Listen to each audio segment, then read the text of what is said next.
Sebuah video yang dibagikan oleh Gedung Putih memperlihatkan Presiden Venezuela, Nicolas Maduro, diduga berada dalam tahanan di sebuah kantor Badan Penegakan Narkoba Amerika Serikat atau DEA, menjelang jadwal kehadirannya di pengadilan Manhattan. Sementara itu, pemerintah Amerika Serikat mulai merinci rencana mereka terkait Venezuela pasca penangkapan Presiden Nicolas Maduro.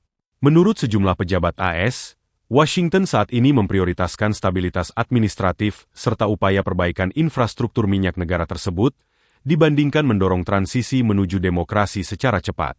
Langkah ini dinilai penting untuk menjaga kelangsungan pemerintahan dan memulihkan sektor energi Venezuela yang selama ini mengalami kerusakan parah. Naik ke